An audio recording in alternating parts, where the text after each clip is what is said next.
So I know I've been covering OTAs a lot, but that's obviously what I have to do. In the first video where I spoke about OTAs, I didn't really get to, say everything that I wanted to say. I mainly was talking about the offense. But in this video, what we're going to be talking about is that the Kansas City Chiefs, overall, they just have an electric roster, man. I mean, if you look at their overall roster, it's very, very electric. I mean, both sides of the ball have playmakers, and if you have to rely on one of the sides of the ball to pick up the slack, then they definitely will. I mean, the offense look like they're going to be very, very capable of having 40-point games this year. Hey, it looks very capable, man. They look very, very capable of being able to do that. And I don't know, man. Like, obviously, OTAs, it's just a small sample size, and it doesn't really 100% mean, like, what's going to happen in the season. But at the end of the day, we know that the Chiefs, no matter what, they're going to be a top team in the NFL no matter what, because of the people and the weapons that they have. Like, Patrick Mahomes, Worthy, all them dudes, and then the studs on defense like Chris Jones, McDuffie, and stuff like that. Now,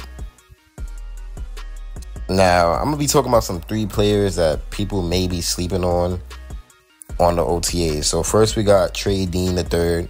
He could quietly make a push for the Kansas City Chiefs 53-man. I mean, he had an impressive season with the New York Jets last year. So he could definitely probably end up being a safety for the Chiefs. So we're going to see about that. He's been doing very solid. Then another one is Deneric Prince. Well, we know Deneric Prince was a UDFA. He had a redshirt season on the Kansas City Chiefs practice squad in 2023. He was elevated for the 53-man roster for 2 games, but he didn't play a single offensive snap in either game. So, yeah, man. Clyde Edwards-Helaire, he didn't go to OTAs on Wednesday. So Prince was one of the first players up in rotation behind Isaiah Pacheco, obviously. And he's also one of the top options at kick returner. So let's see if Deneric Prince could do what it takes. And then another one is linebacker Cam Jones. He's solid. He's solid. He had a great game against the Chargers in Week 18. He made the 53-man roster as a rookie last year. So I think he could do it again with the second-year team. And he could also probably be a potential replacement for Willie Gay, man. So let's see. Let's see, man. And another player that's been very, very good in OTAs is Kelvin Joseph. Kelvin Joseph has been very, very solid. He's been making some solid plays. He could definitely make the 53-man roster potentially. It's not bad. He's not that bad, man. He's definitely not that bad. He intercepted Patrick Mahomes, so that's very, very good. He caught a pick on Patrick Mahomes. It was good, man. It was good to watch. It was good. I didn't watch it, but I heard about it. It was definitely a good report hearing that he picked off Patrick Mahomes, because he's a very sneaky good player. He's a very sneaky good player. He had a lot of deflections. He was in good position a lot of the times when he was on the field. And they say that he's a draft bust. That's what Cowboys fans say. He's a draft bust because he didn't live up to his second-round draft status. But I think if he shows this type of, coverage skills and this ability with the consistency, I definitely think he could potentially be a solid dude in our secondary. So we definitely going to see about that. That's what I'm saying, man. The Chiefs look electric because they have a lot of guys that we also don't know is making the roster for sure. But they look solid, and it's going to be a big competition this year. Now, Carson Wentz is also looking very, very good with the Kansas City Chiefs. Obviously, we just need him to be a backup, and he's looking very good. That's a great backup. We might have the best backup in the league. So, God forbid Patrick Mahomes gets hurt. We got to do like Carson Wentz that could get us through a game or a few games, if anything. Or, even if we got to make a playoff push without Mahomes, God forbid, hopefully we don't have to do that. We got a guy like Carson Wentz that could definitely fill that great backup role that Chad Henne did. And when I say the great backup role that Chad Henne did, we know what Chad Henne did. We know how good he was as a backup quarterback.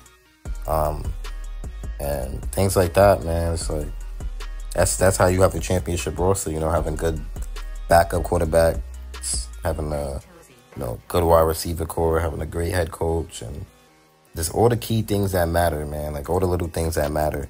That's how you have a championship winning franchise. That's why the Chiefs, they're just so good, man. They just win championships because they have the tools and they have the weapons to get them to that goal every single year. So OTAs is looking very, very good. Chris Jones even made his prediction of what he's gonna do this year after his OTA training. He said 20 plus sacks. 20 plus sacks. He's never been even close to 20 plus sacks. So that's what he's gonna try to go for. Not close, but he's been close. 15.5, but that's not that close. So he's going for 20 plus sacks. Travis Kelce, he's even looking good. I mean, last year he didn't have his best year, but I think he's gonna have a beautiful comeback year. Because all the weapons that's going to be around him is definitely going to help out Travis Kelce more. And he's not going to be the center of attention every single game. So Travis Kelce could definitely, have himself a year. I can't wait, bro. I really, really can't wait. Worthy, something happened to his hamstring. His ankle, something like that. But he's going to be fine. I think that's minor. Seems pretty minor. But yeah, man, I mean, Kelvin Joseph, he looks amazing, bro. Amazing. I think Spags could get him right. I think Spags could definitely potentially get him right. He's catching picks, so I also want to see that one-handed touchdown catch that Hollywood Brown caught in 7-on-7s. Or Hollywood Brown is showing out as well.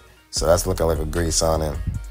I don't know, man. Like, if you're a Chiefs fan, you have to love the potential of this season and what could possibly happen for us, man. Like, this is the season where history is made. This is where the 3-peat comes into play.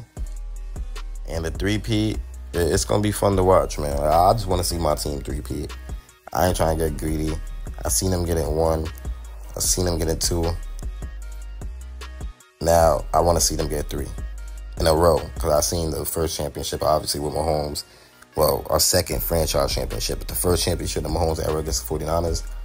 I seen that. So now I want to see the 3-peat. I want to see Mahomes cement his legacy and get his 4th ring, and I don't mean a lot, so it's gonna happen. Chiefs priority, and I'm out. Peace.